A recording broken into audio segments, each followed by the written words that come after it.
This is breaking news. Happening right now, Mayor Eric Adams is speaking from City Hall about the impacts of the 2024 presidential election on New York City. Let's listen in.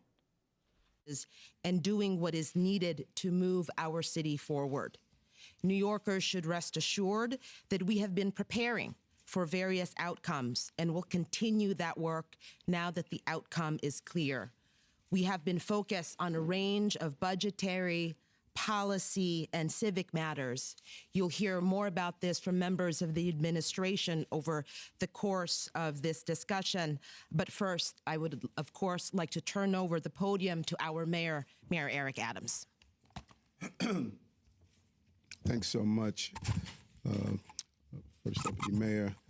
And I really want to thank the entire team throughout the last 2 years and 10 months of challenging some of the most pressing issues that this city and big cities across America have been experiencing. And I want to say to our fellow New Yorkers, the votes have been counted, and America has elected a new president, incoming President Donald Trump. As Americans, we respect the will of the power of the people and committed to the peaceful transfer of power. And while our city will always respect the right to peaceful protests, there will be zero tolerance for actions that cross the line into crimes such as violence, vandalism, blocking traffic, or disorderly behavior. The New York City Police Department, under Interim Police Commissioner Tom Donlin, and our entire team will ensure that we uphold the law. I want to congratulate President-elect Trump and Vice President-elect J.D. Vance and wish them all the best as they work to promote the interests of the American people. As mayor of America's largest city, our main team will work with the incoming administration for the good of all New Yorkers. And we will collaborate with our mayors across this country to come up with a real agenda that can help cities across America, including making sure we continue to get support for our housing, infrastructure, education, healthcare, and more. And I intend to defend and fight for our city's values as part of the process. No matter who is president or what party controls Congress, this city will always stand up for the rights of women, our immigrant brothers and sisters, our LGBTQ plus community, and millions of others. In New York, women can be confident that their reproductive rights are secure. Our city remains committed to protecting and advancing women's health care, including access to abortion care.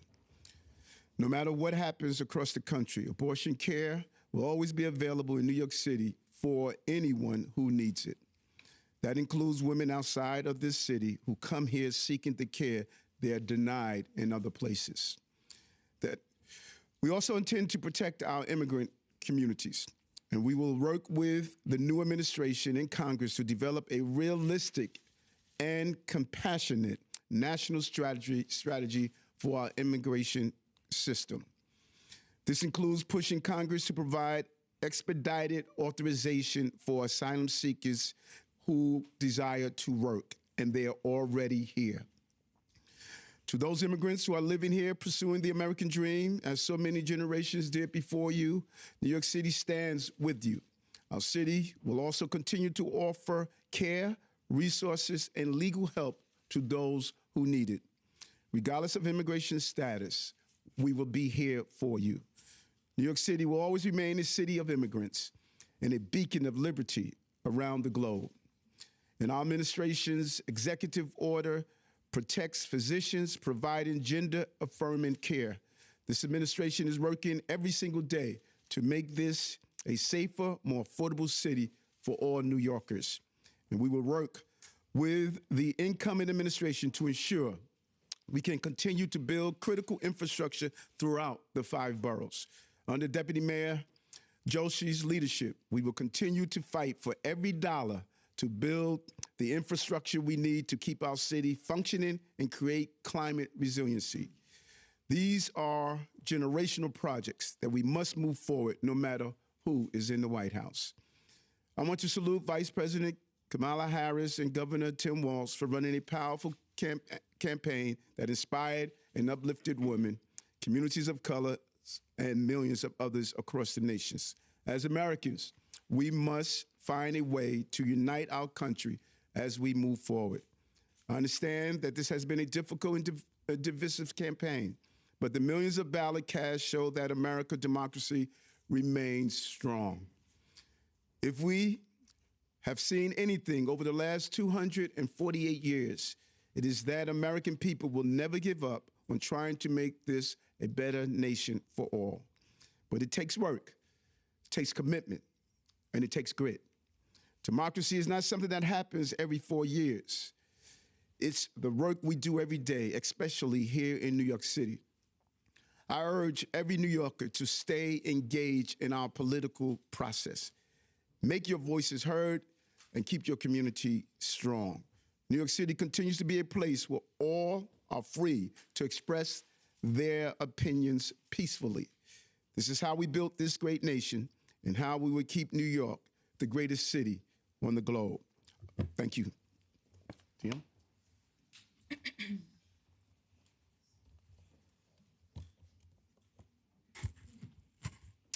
Thank you, Mayor.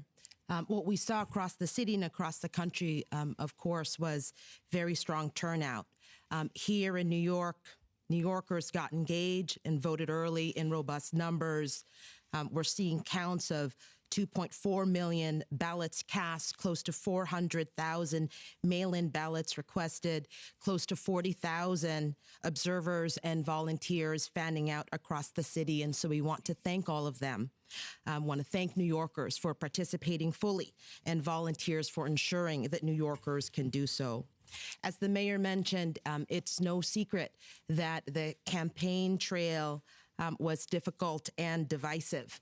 But for us here in this administration, now comes the hard part, but the important part, and that is the active course of governing.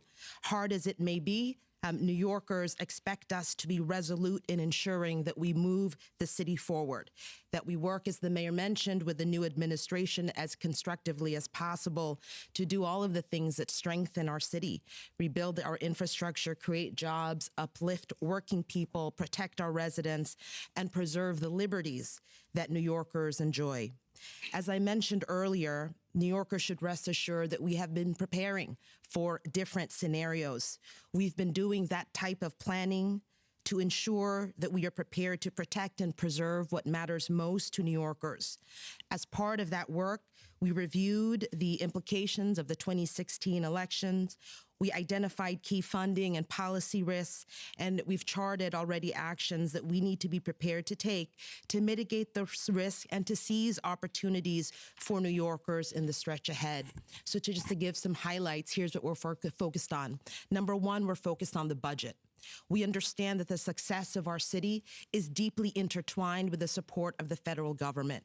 And that's why we have proactively anticipated the needs of our city and are prepared, as always, to advocate fiercely for our interests. And it's important because if you look at our FY25 budget of about $112 billion, about $8 billion of that is from federal grant revenue. So that's about 7% of our budget. And it matters to issues from housing to education and services for our young people, to programs that serve older New Yorkers, and then, of course, to the types of programs and investments that we have to make to ensure that we have the resources to strengthen our infrastructure and to combat the threats of climate change. And so to talk specifically about that, I want to invite Deputy Mayor Meera Joshi, our DM for Operations. Thank you very much, First Deputy Mayor and Mayor. Good morning. This morning, we know we now have a new president. We have the same infrastructure challenges, though, that we had yesterday.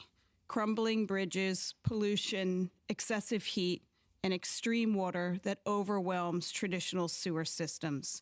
These troubles know no political affiliation. They know no state boundary. They're bipartisan in the toll that they take on communities. The Adams administration has been awarded over $2 billion in federal money that will secure and grow our city's infrastructure and bolster our city's and our region's economy. Together with the new administration, we will continue to work through the funding and implementation of our grant awards, many of which, due to their size, complexity, and bipartisan support, outlast multiple administrations. These are dollars won based on the merit of the projects, true critical infrastructure needs. These are investments in building a better New York City and New York City jobs. For example, $90,000 invested in strengthening our city's infrastructure, green or concrete, creates a good paying, sustainable job. We've won over $2 billion. That's over 25,000 jobs created. And we lead the nation in turning a climate crisis into an economic opportunity. New York City's green economy will host nearly 400,000 jobs by 2040, becoming the anchor of a prosperous, equitable, and just future for New Yorkers. This includes jobs in renewable energy, converting our buildings to lower-emission operations, activating our blue highways, and sustainable modes of moving freight. Our work with the new administration on strengthening our city's 21st century infrastructure is work that is fundamental and key to the America's competitive success, and it will not slow down. Thank you, DM Joshi. So as I mentioned, we're focused on a number of areas. The first one is the budget and resources that we will continue to need from the federal government. The second area is that on policy. The mayor already mentioned, in terms of immigration, our city has always been a place of tolerance and of respect, and we will continue to be that beacon of hope and work with the new administration for the types of reforms that are needed to fix our broken immigration system. And for those who are living here, immigrants, migrants, you should know, of course, that if the United States is the land of opportunity, we have always believed that New York City is the purest distillation of that, and that will not change.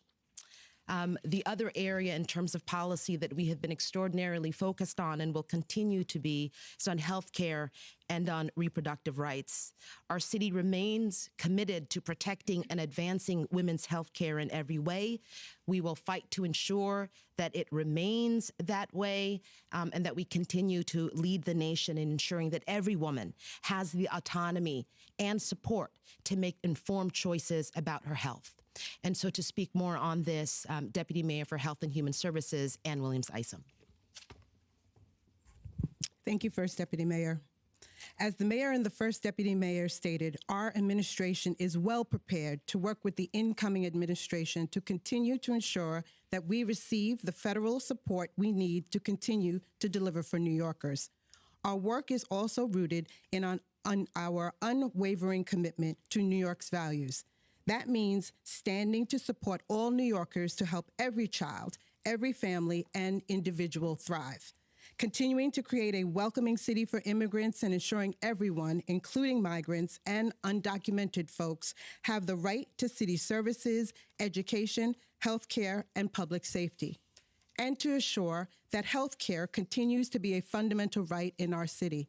And when I say healthcare, I don't just mean access to an abortion. I mean all kinds of reproductive care. So the right to have a healthy baby, the right to decide if you don't want to have a baby, the right to get help if you are struggling with infertility. 1 in 5 women in New York City struggles with infertility. All of that remains. No matter what happens across this country, women will have access to the reproductive freedoms they deserve in our city. With the passage of Proposition 1, we are grateful New Yorkers have reaffirmed the statewide right to reproductive freedom among our civil liberties. As a reminder, our administration launched the Abortion Access Hub, a first-of-its-kind hotline that confidentially connects callers to abortion care providers and financial support. We have also expanded access to medication abortion and telehealth abortion services to all. We will also continue to be a city with a strong social and healthcare safety net, and we will work to ensure that every New Yorker eligible for social service benefits can receive them and that healthcare continues to be accessible regardless of your background. I woke up this morning reminded that public service often requires commitment that runs deep. one that is steady and focused on those that call this city a home. That is our job, and that is what we will continue to do. New Yorkers have our word that we will continue with to work with the incoming administration to support the more than 3 million New Yorkers who rely on public benefits, which are largely possible due to a productive and collaborative relationship with the federal government. At the end of the day, everyone is up here for one reason, because we want to help people, no matter if it's a good day, an easy day, or anything in between. And so with that, we are dedicated to our mission because New Yorkers are counting on us.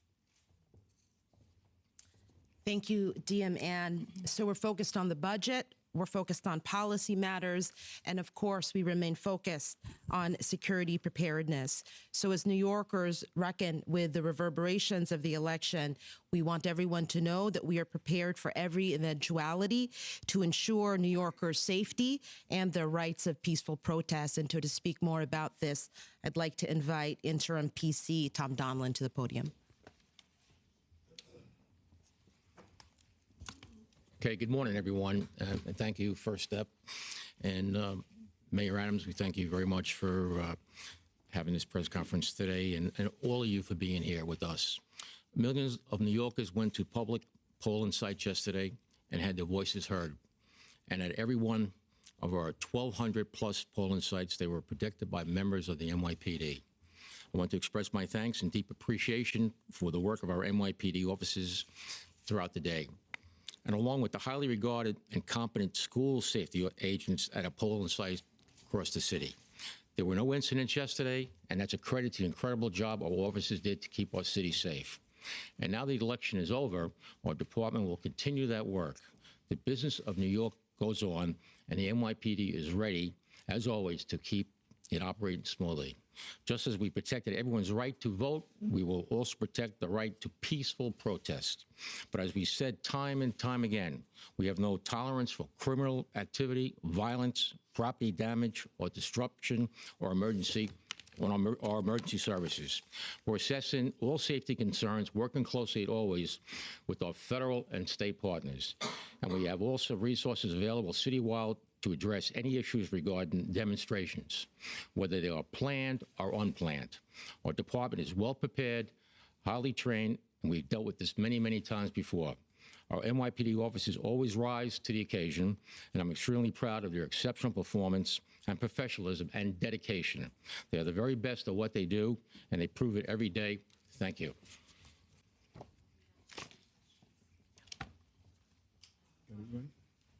Hold on, before we do questions, do you have any questions for my team, staff here? Ask it. If not, they're going to go back to work. If there's something directly to one of the team members here, you could ask that question of them. If not, I'm going to excuse them so they can go back and do their job, and I'll answer any other questions. A question for Commissioner Castro. Are you worried that dreamers such as yourself could be deported? Well, thank you for the question. We want to be clear that as a sanctuary city, we intend to follow the law. We intend and we expect that all our city agencies follow our sanctuary laws. Sanctuary laws make it clear with respect to how we collaborate, or if we collaborate with federal government, that it sets the boundaries, it explains how we use our resources, and I want to make sure that our immigrant communities know that, as the mayor has said, we will continue to be a sanctuary city, and we will continue to protect our immigrant communities. That said, I want to say that as a thriving city of immigrants, we will demonstrate the contributions of all our immigrant communities to our local economy and to the well-being of our city. And so right now, the most, I think, harmful, the most harm for immigrant communities is a sense of anxiety and panic that is setting in, the misinformation, and some instances of hate crimes. So I want to reassure people that we will be working together as an administration to reassure immigrant communities and that they have the information that they need. Thank you. Hold on 1 second. Can I just have him say the end part in Spanish, please? Quiero asegurarles a nuestras comunidades inmigrantes que estaremos trabajando conjunto, toda la administración, para asegurar que tengan la información correcta, que no sean víctimas de odio y que sepan que esta seguirá siendo una ciudad santuario y que estaremos protegiendo su información y no estaremos siguiendo las instrucciones del gobierno federal si en casos de deportaciones masivas. Gracias.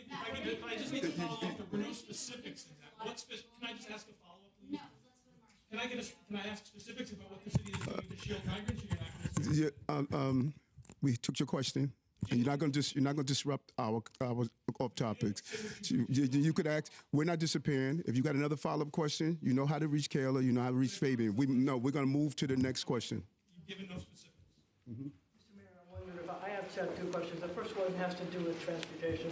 A number of transit groups and people who ride trains are worried that there might be cuts to federal aid to the MTA. This is a question for you, Mr. Mayor. So I'm wondering if you think that given the fact that the governor has paused congestion pricing and there's the possibility that the Trump administration might go to the Federal Transportation Administration and ask them to not certify congestion pricing, do you think that Governor Hochul should unpause congestion pricing now so that we can get funding for the MTA and be guaranteed to get money for them? Well, I think the governor has shown real, true leadership around this conversation, and I believe she is going to have a briefing later today. She's the leader on this, and that's the conversation or question you should raise to her. I'm in support of whatever methodologies the governor chooses to use as we move forward. She has shown that she could guide this state through very turbulent times, and so whichever method she decides, I'm in partnership with the governor. In terms of the economy of the city and the possibility that the president might try to deport some migrants. I know we have sanctuary city issues here, but I'm wondering if you're concerned that if migrants leave because of their fears of what's going to happen, if this could adversely affect the city economy because there'll be a loss of people working and a loss of tax income, and are you worried that it will affect the city's bottom line? Well, our city's bottom line was affected, with 220,000 migrants and asylum seekers were placed in the city without any federal assistance that was substantial. We were impacted, billions of dollars. And what Deputy Mayor Williams-Isom was able to do, 170,000 have been able to go on to the next step in their journey because of the proposals we put in place, including getting work authorization. The most important thing we can do for those migrants and asylum seekers that are already here in the country who were paroled into the country is give them work authorization. We said this over and over again. People should be allowed to work. Cities like Chicago, Denver, Los Angeles, Houston, New York, we should not be picking up the tab of migrants and asylum seekers, which is a federal problem. And that is what we've had to do. And it's unfortunate those billions of dollars taxpayers had to pay for. So many have moved on to other locales that they wanted to go to, and some have returned back to their homelands. We're going to continue to do our job like we've done for those 170,000 that took the next step on their journey. I wanted to circle back on the undocumented immigrants question. President-elect Trump has said that he's... It's for both of you. No, the question that Kayla asked, do you have a question for the administration? This team needs work to do. You got a question for the administration? Ask. Yes. The commissioner is going to answer your question. Go ahead, Commissioner. President-elect Trump has said he's going to start mass deportations day one, regardless of whether municipalities participate. He's saying he might use the U.S. military. Is this administration going to participate in those mass deportations in any way? And then to follow up on Matt's question, if not, what are some specific steps that this administration will take to protect undocumented? So I know these are questions that have come up, and I want to make sure that we're taking a step back and not adding to the fear and anxiety that immigrant communities are already facing. We need to really take stock of what is actually happening now, which is increased misinformation online, panic and fear setting in because of what people have heard. I want to reassure people They do not need to self-deport. They do not need to hide, go in the shadows, and that they can continue to use our city services, especially emergency services, like a police department or hospitals and so on. The biggest threat right now is, again, the fear that's setting in. Everything that people have heard during the campaign, we need to take a step back and make sure that people have the correct information. Now, what we're doing, we're working with all of the agencies that interact with immigrant communities to make sure that they understand what our sanctuary laws are and that they are expected to follow, and how do we prepare for anything that might happen in the near future. But again, we want to make sure that, we do not set more panic into the community, because that could be what's devastating. We saw this first time around. We want to mitigate anything that may come of that right now. Thank you. Mr. Mayor, can I just ask you? No, you can't. Go to the next question, Kayla. Your administration cooperate? Don't disrupt our topics. He just answered you. If you're going to disrupt our topics, I'm going to ask you to leave. If you're going to disrupt our topics, I'm going to ask you to leave. I'm going to ask you to leave if you're going to disrupt our topic. Yeah, listen. Yeah, we've answered it. We've answered it. I'm asking you. Well, I'm going to ask you one more time to stop disrupting our press conference. Go ahead. Thank you. Yes, how are you, Monica? Hi, thank you. I have a question for NYPD about the possible threats. Are there any for the demonstrations, for vandalism? Is the city seeing anything that is credible? And I also wanted to ask Mr. Mayor, you or NYPD or Commissioner, you said that you are not a fan of those immigrants who committed crimes to stay in the city. With the election result, do you hope that this can be achieved? Our sanctuary cities laws that were changed under the previous administration after Mayor Koch put in place those sanctuary cities laws, Mayor Bloomberg made some slight modifications with the same. It was changed under the previous administration that those who committed even serious crimes after they served their time could not collaborate with ICE. I don't support that. I've said that over and over again. That lack of support of that portion of it still remains the same. But the law of this land in this city is a sanctuary city law, and we're going to abide by that law. Anything you want to add? No, just in terms of threat, there are no threats, and we're going to do what we always do. We're an agency that's prepared. We'll work with the communities. We'll allow people to elevate their voices in regards to their cause, but we won't tolerate any criminal activity. Hi, I had a question for Yes. William Sysom. It's about vaccinations. Could the federal government change, reshape, override any kind of vaccination rules that are in schools, government, public, like I know during COVID, for example, we had, vaccination rules. So how does the federal government interact with the city on things like that? Dr. Mitch Katz, President and CEO of New York City Health and Hospitals. This country has a very strong tradition of state control of health issues. Even the Centers for Disease Control is advisory. So states get to determine policies around immunization. You have seen in the news some states making decisions, but New York City and New York State have never supported exclusions. We'll continue to care for all, so I don't anticipate it. The FDA obviously affects what gets approved, but once things are approved, it's a states' rights issue. Like a Supreme Court case.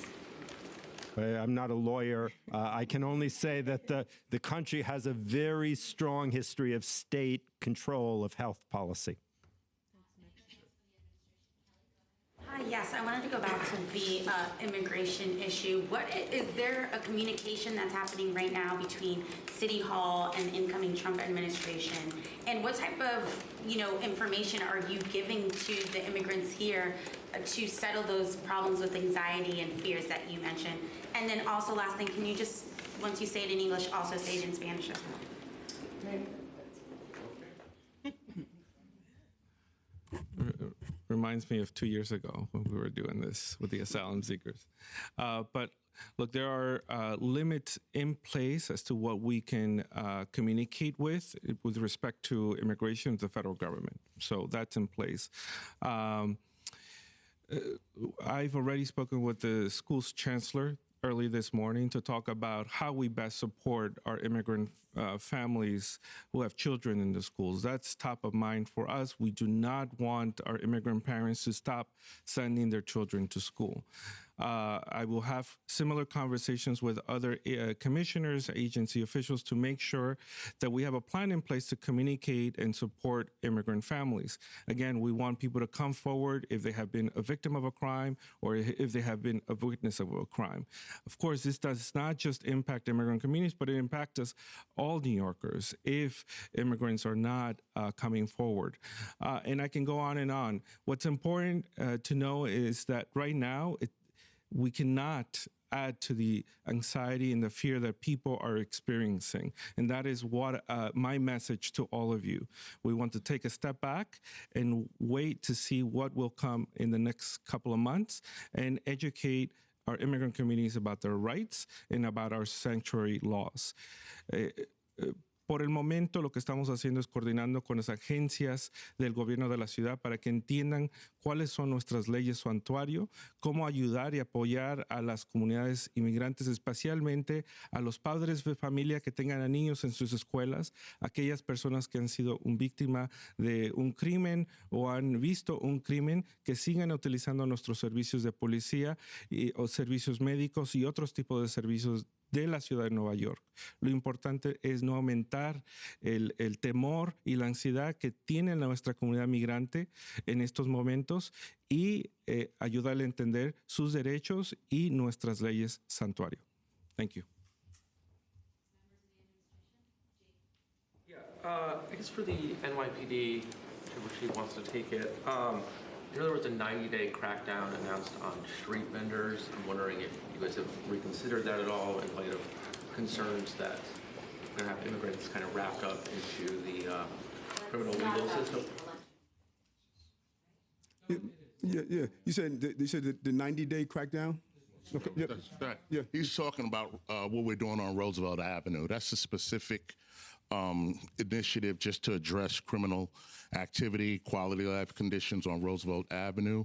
It'll continue to go on. It will continue to go on, and it's nothing that's directed towards our migrants or immigrant population. It's about just cleaning up Roosevelt Avenue, which has undergone some serious quality of life issues and criminal activity, and we need to address it. It's come up as a concern among immigrant advocates right now. Do you have any plans to reevaluate that at this point? And thank you for the question. And yes, when we say what crackdown is, like, we're not going in, we're not taking the vendor's property. We're going in, we're educating them, we're giving them leaflets, we're giving them pamphlets to let them know how to become a legal vendor here in New York City. And if they don't follow those rules after several times of us going there and telling them how to do it, then we're going to take enforcement action. Hope that answers your question. Yeah. And this is not NYPD generated. The community asked for it. Sandra Ung on Main Street for years has asked to clean up that area.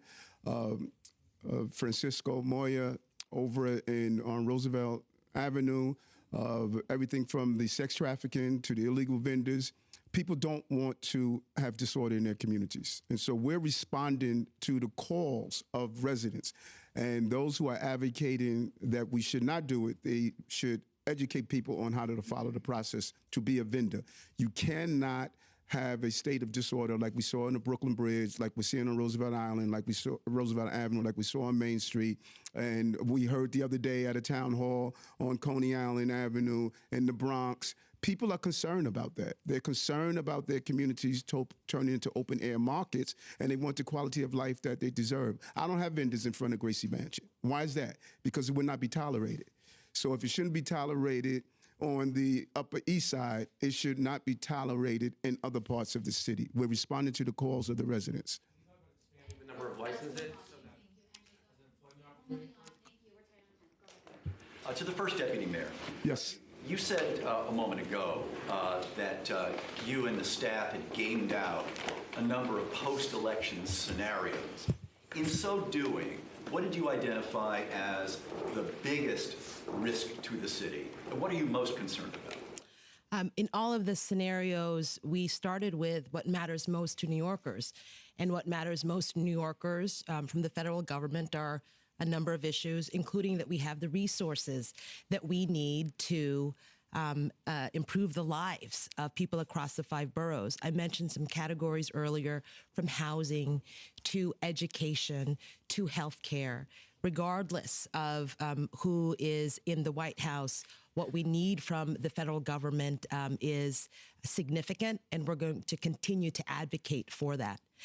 We also have to make sure, given the challenges that we are facing in our city today, whether it's the response to the humanitarian migrant crisis or climate change and our ailing infrastructure, that we have the type of partnership with the federal government to not just get those resources, but to have the types of policies and programs that allow us to move forward on those policy issues in the same way. So for each of the potential scenarios, some are constant, like policy and like budget. And now our work, as we anticipated, is to make sure that from this day forward, we are not just identifying what those risks are or opportunities, but that we're working in partnership with different kindred spirits, coalitions of business and labor and other elected officials, our New York delegation, to fight for those things that matter most to the people who we serve. I don't know if this is for the police commissioner or police chief. I guess under city laws, law enforcement is not supposed to cooperate with federal authorities under certain immigration situations. I'm wondering if that has been reinforced. And how do you guys plan to, I mean, there are migrant hotels and places around the city where there are just thousands of migrants. Is there any plan to sort of protect those places from, if federal authorities do decide to come in and begin mass deportation? So the first part of the question, it's something that we've been reinforcing for years. We don't ask people about their status as being citizens, whether we're taking a police report or making an arrest, all right? We just do that in a fair manner and address the condition and the situation as needed. In terms of the migrant hotels, the locations where people are living, we do provide security out there already. We provide security out there already, and we're going to stay in the same posture, just making sure that they're safe, that they have a decent quality of life. And, you know, as things progress, I'm sure the mayor, under his leadership, he'll give us direction, and we'll address those things as needed.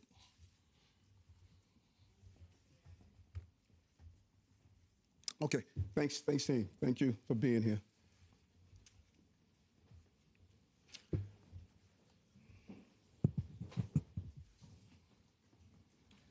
Thanks, boss. Okay, thanks a lot.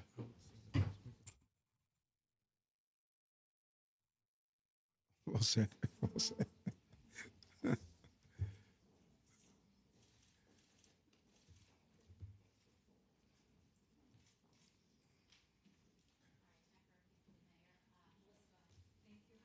How are you?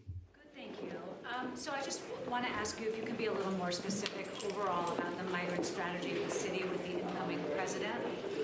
Because for 2 years, you asked President Biden for a decompression strategy and more funding, right? You said that without federal aid, the city wouldn't be able to care for all these migrants. But even though Trump is anti-migrant, he's also more sympathetic to the city's plight, potentially, right, of having to care for them.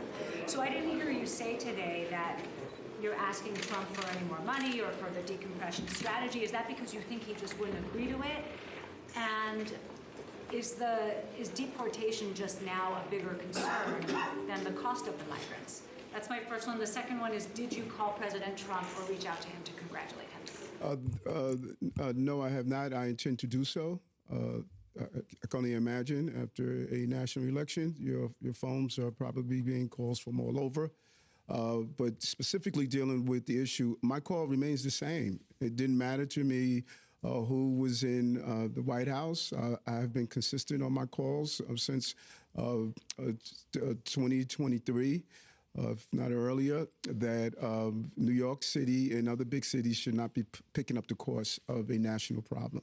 And we need a decompression strategy at the border to make sure that we take control of this crisis and not have this crisis take control of us. There's great opportunities if we give people the right to work, and I remain calling for that as my immigration national leaders have been calling for, and who commended this administration for calling that, and my fellow mayors are calling for the same thing. We've been consistent in this. The coalition has been the same.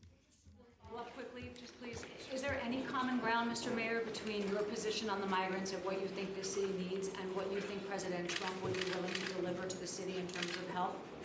Well, I think that is what First Deputy Mayor Maria Torres Springer was saying, that right now the elections are over and it's about governing now. And it's about not taking this posture of that we're not going to communicate with Washington, D.C., just the opposite. We're going to communicate with Washington, D.C., just as we attempted to communicate with the previous administration on our 10 trips to Washington to talk about the impact of migrants and asylum seekers. And just as we talked about public safety in 2021 when I was the incoming mayor.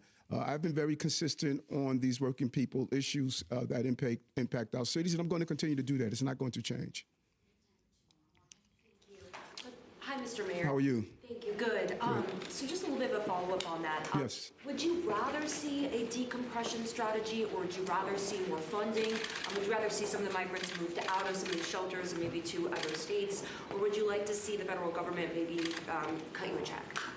I want to see the federal government fix a federal problem. This is a federal problem. I cannot say that enough, and I think a lot of people don't fully appreciate what impact this has had on the city because they weren't up every night. They were not dealing with thousands of people coming into the city overnight, having to house them, the pressure of finding billions of dollars instead of going to those needs that everyday New Yorkers needed. We had to change the direction of those funding. I want the problem solved. A national problem should be solved by a national government. The mayor of Chicago and Denver and Los Angeles and Houston and New York should not be solving a national problem. So I want it solved. And if the question is asked, Eric, based on the months that you have been doing this, do you have some ideas that I did share with the previous administration? If they're willing to hear my ideas, I'm willing to share them. There's no reason we don't have a decompression strategy at the border. Those who are paroled in go to municipalities where we need populations and allow them to assist those municipalities. We didn't do that. And so I want the problem solved. Mayor, yes. President Trump again has said that he would appoint Robert Kennedy to be his health czar. And Robert Kennedy has already said that he's going to ask that fluoride be removed from the water facilities around the country. I wonder, as mayor of the city of New York, would you ask the vast reservoir system that supplies New York City to take fluoride out of the water, or would you agree not to do that? I'm not too familiar with the whole conversation around fluoride, what makes it good or bad. We would turn that over, number one, to the state health department and the city Department of Health and Mental Hygiene. They're the experts on this. I will lean towards them and see what the city position should be. But I think it's imperative to allow the experts to make the determination of what we should do with our water supply. Experts have said that this could affect the dental health of children. And since you are the chief executive of New York City and the ultimate decision is with you, what would you do? I will lean on to my experts as I do in all of these circumstances. I have someone who's in charge of the interim at the Department of Health and Mental Hygiene. She'll do an analysis, and if we have the options of if we're going to remove it or not, then we will make that determination based on their finding. If we don't have that option, then we're going to advocate with our federal partners to say why we shouldn't do so. But let the experts give me the information as they do in all of my briefings so I can make the final decision if the decision lies with me. Okay?